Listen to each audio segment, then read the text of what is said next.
What's up, 605? This is Ryan with South Dakotans Against Prohibition with some hemp facts. Presidents Washington and Jefferson both grew hemp. Americans were legally bound to grow hemp during the colonial era and early republic. Hemp seed is nutritious and contains more essential fatty acids than any other source, is second only to soybeans in complete protein, and is more digestible by humans. It's high in B vitamins and is a good source of dietary fiber. Hemp seed is non-psychoactive and cannot be used as a drug. This public service announcement brought to you by South Dakotans Against Prohibition. www.facebook.com/legalizesd.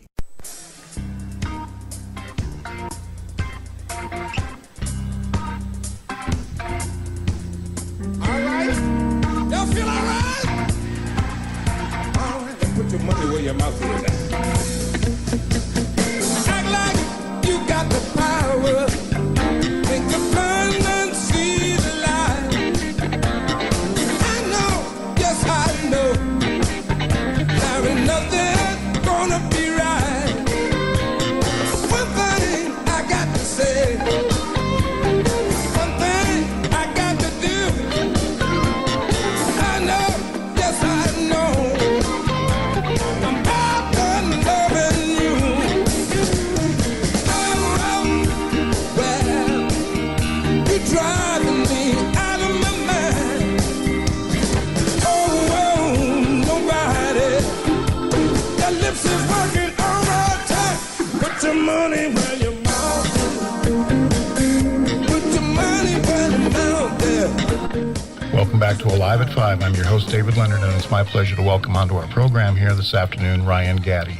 Ryan is the organizer of a new organization here in South Dakota entitled South Dakotans Against Prohibition. And one of the things that they're advocating for is the legalization of medical marijuana in our state. We're going to spend some time visiting with Ryan about that issue today and about the issue of marijuana in general. Good afternoon, Ryan, and welcome aboard. Good afternoon, Dave. At the beginning here, for a listener out there who may not be familiar with you, if you'd be so kind, tell us a little bit about yourself. Who is Ryan Gaddy? Well, if I could describe myself shortly, I've been a musician my whole life, and most of my music I've done is on the west side of the state. I did do quite a bit of recording with Gavin Langland here in Yankton, South Dakota, with acoustic music, kind of comedy material. I've done metal, I've done hard rock, classic rock, and when I found this website on Facebook, South Dakotans Against Prohibition, it only had 120 people liked it.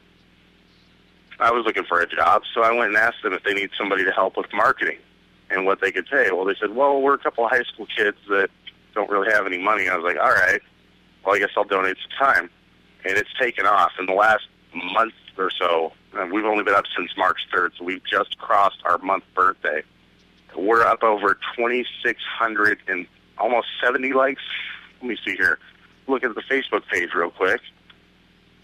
And the number currently today for people who have liked our page is 2,674 after 1 month and almost no advertising budget. That's pretty impressive. And one of the things that demonstrates is the power of social media these days. Oh, absolutely. Absolutely. Facebook is key to society. It's right in everyone's phone. Everyone's in it all day, every day. And people are looking for positive news, stories that people are being helped by, rather than the constant barrage of this drug bust today in Sioux Falls, blah, blah, blah, this person's going to jail. I'm tired of seeing that. I don't know if you are, but I know a lot of people are tired of seeing negative news. Well, I have to admit that negative news definitely makes the headlines. There's no two ways around that. Tell me a little bit about South Dakotans Against Prohibition and why you think that medical marijuana is such a vital issue that you want to spend this amount of time and energy advocating for it. I have been through medical treatments for different anxiety and depressive disorders in the past in Yankton County, and Spearfish, and Rapid, and even Sioux Falls. And I've been through the gamut of antidepressants, mood stabilizers, etc., and they just made me gain weight, they made me lethargic, they made me not able to conduct myself as a functioning member of society. And I looked into Colorado. I went to Colorado, and I tried what they had, and I have never felt better in my life. And so, being that I know personally the benefits of this for somebody with medical issues like mine, I started looking into the other medical issues.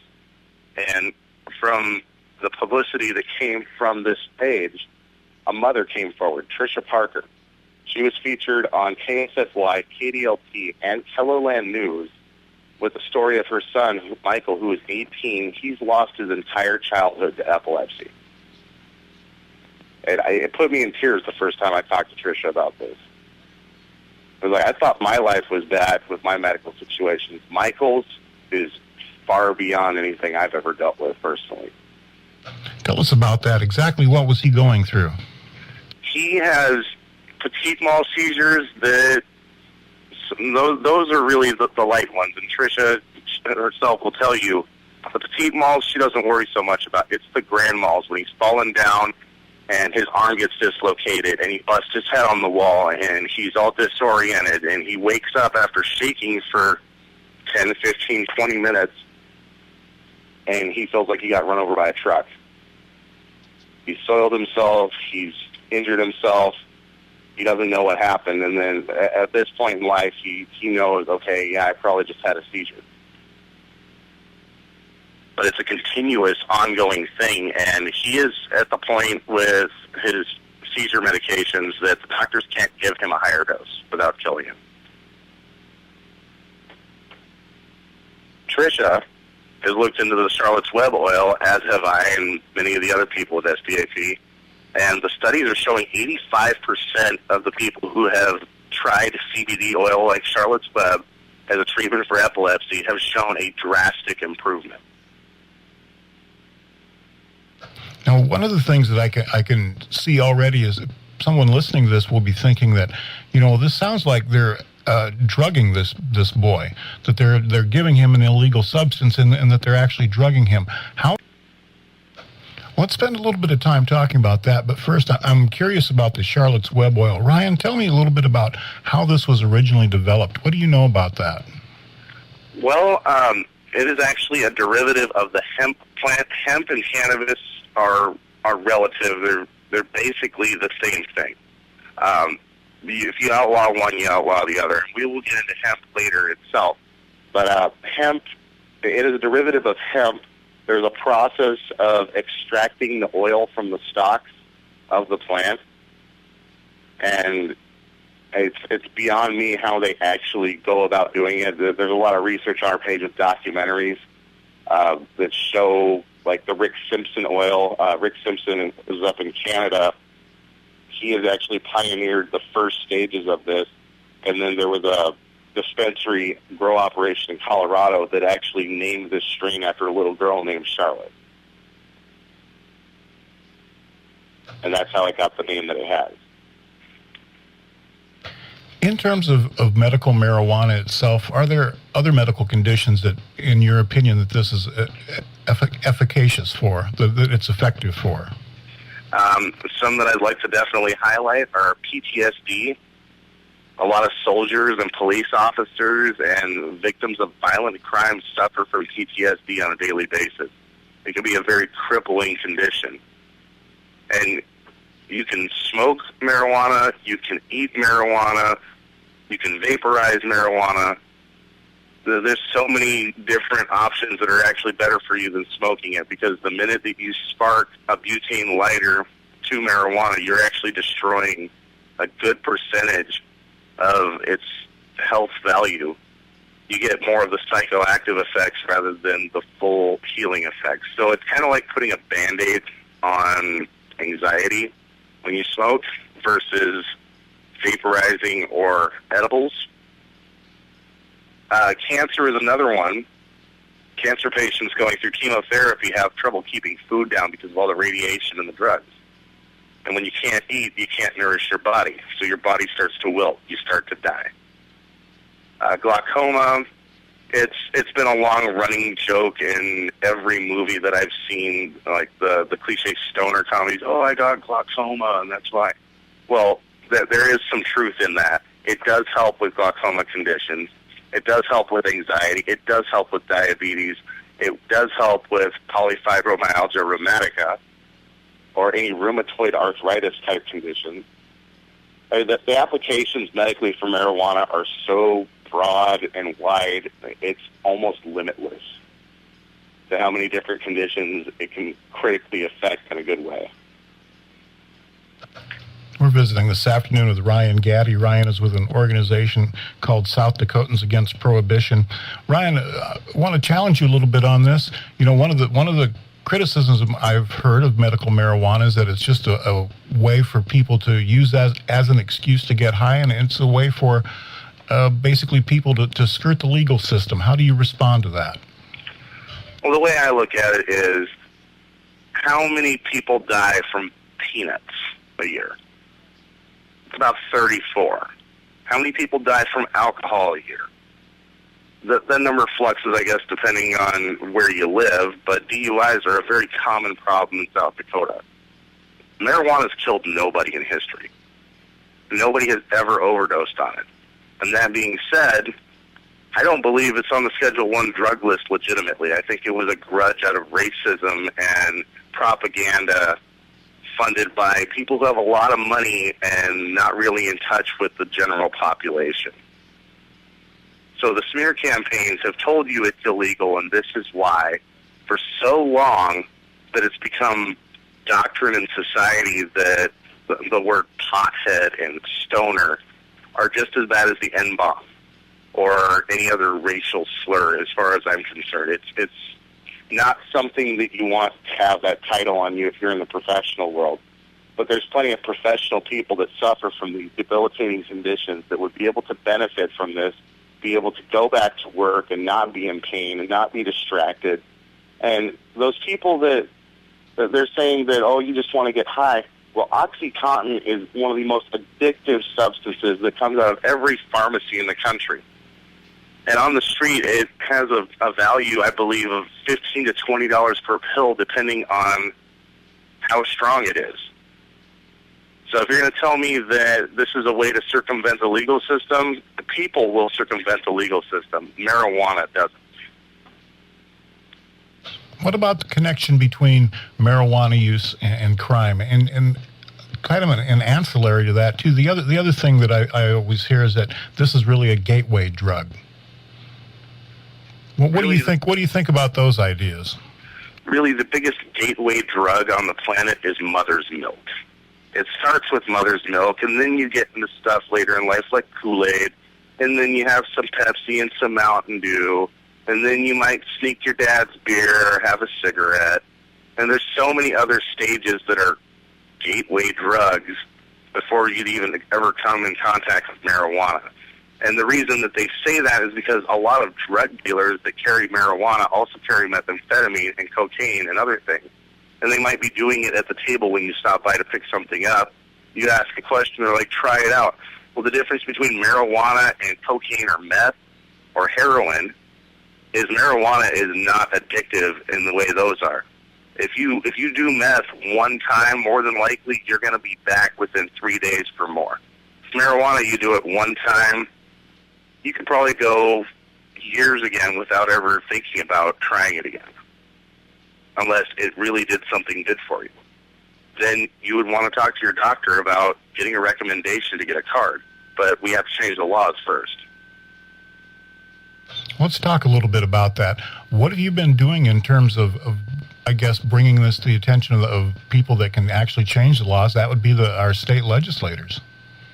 Well, the pattern that we've hit with the media, we had offered a story to Kelloland News about medical marijuana. They'd said, oh, we'll consider it. We'll get back to you later. And they really didn't seem to take us too seriously. Well, the Crow picked up our story, 103.7 FM out of Sioux Falls. They put me on the air in the morning at like 8:30 during rush hour traffic, which then caused more people to hear about the page. Our numbers spiked. Tricia Parker was referred by a coworker to check out our page. Once she became involved with us, I filmed a podcast interview with her and her son talking about where they've been with epilepsy and how they would like to try this other treatment, and they were pretty much pleading with the legislature to take emergency action because 326 kids will die this year alone in South Dakota from epilepsy. When they said that, it sparked off a media blitz with the other television stations, KSFY and KDLT out of Sioux Falls. They picked up the story. All of a sudden, Kellerland News is running a story. And then after that story ran on all three of those stations, I'm seeing a lot more positive marijuana coverage in the media. And yesterday, we actually were in the Argus Leader. Tell me a little. Oh, go ahead. So once you get into the media mainstream, you suddenly become from, oh, it's just a group of potheads trying to make legal weed. No, we're trying to help people. We're trying to heal people. We're trying to open the eyes to a state of closed-minded people who don't know the facts. They know the facts from 1970 when Richard Nixon put it on the Schedule I drug list. They know the facts from the Reefer Madness video. They don't know the true facts. And we're looking to educate people. And the way you educate people on a grand scale is you get with the media, you get on social media, you talk to people, you throw barbecues, you throw group gatherings, and they're perfectly legal to sit in a coffee shop like Frying Pan with 10 people and talk about medical marijuana and what you can do to help the cause. They cannot arrest you for that. They cannot arrest you for going on the air like we are today, talking about medical marijuana, because it's First Amendment protected rights. Another issue that I wanted you to spend a little time with us talking about today, Ryan, is the issue of industrial hemp. And there was something that actually took place in the state legislature this past session, which, when I found out about this, I kind of was surprised that maybe lightning hadn't struck the Capitol building up there when this took place. But the South Dakota State Legislature, the House of Representatives, actually endorsed a resolution telling the federal government to consider industrial hemp as a valuable agricultural commodity, which, when you look at it on its face, I don't know how anybody can possibly argue that it is not a valuable agricultural commodity. What can you tell us about, and of course that didn't pass in the Senate, but it did in the South Dakota House, and overwhelmingly. Tell us a little bit about industrial hemp. What's it going to take to get that situation turned around? Well, I can truly say that it's un-American to have hemp on an illegal list, because Presidents Washington and Jefferson both grew hemp. Americans were legally bound to grow hemp during the colonial era and early republic days. The federal government used to subsidize hemp during the Second World War in the U.S. Farmers grew about 1 million acres of hemp as part of that program. With hemp, you can get biomass fuels. We're so worried about this E85 fuel being the wave to the future. Okay, yeah, but there's a cheaper way that actually has no gasoline involved. It is strictly hemp fuel. I think the conversion on a vehicle might be $250 to convert to a hemp fuel vehicle. But that one-time conversion, you're not going to have nearly the pollutants, and you're not going to have the big oil flux on the gas pump prices, because I'm sure, Dave, you've been to the pump during the Sturgis rally and tried to fill up your tank, and the day before it was $2.73 a gallon. Rally week hits, you're up to $4.40-something a gallon. Oh, that's just a coincidence. Yeah, it's just a coincidence. Who would ever think that the oil industry would be greedy enough to raise the prices for a week just to get a bunch of extra profits? And so, in terms of industrial hemp itself, give us a list. I mean, because when you start talking about the different ways that we can employ this and the different beneficial ways we can employ this, that list goes on. And along with that, people need to realize that it's being imported into our country all the time. It's perfectly legal to do that. Well, with hemp, you can make hempcrete, which you can build houses out of that. And in South Dakota, having an energy-efficient home is the way to go, with winter being around 8 months out of the year pretty much with the current weather patterns. I mean, this week alone, we've seen bitter cold, and today it's almost 80, and then by Monday it's going to be 40 again. That can wreak havoc on your budget with having to pay energy costs. If you can keep your house cooler in the summer and warmer in the winter on minimal energy, you're king. Another thing you can do with hemp, you can make plastics out of it, actual true biodegradable plastics. If they started making milk jugs out of hemp plastic, then when they end up in the landfill, they would degrade no different than paper does. Instead of stacking up in a toxic heap of trash that they have to burn off, putting all those CFCs into the atmosphere. I mean, all around. And hemp actually helps with, like, a field of hemp takes in quite a bit more carbon dioxide out of the air than any other trees. Like, I was talking about the paper industry. If you printed everything on hemp paper versus regular paper, you'd have more forests. Tell me a little bit about something you folks are organizing for this summer. I think you're calling it the 605 Summerfest Tour. Yeah, we're still kind of in the planning phase, very infant planning phase right now. I've talked to some bigger label headliners from out of state to kind of lend their name to the cause. Bands like Psycho Stick and Hemlock and Primer 55 have already been contacted. The dates that we're looking at are going to be mid-late July, just so we can kind of get the attention going right before Rally Week on the west side of the state. But we plan on doing these festivals in towns like Sioux Falls, Yankton, Mitchell, Huron, taking it over into the west side, doing one in Pierre, towns like Spearfish, Rapid City, maybe all the way down to Hot Springs.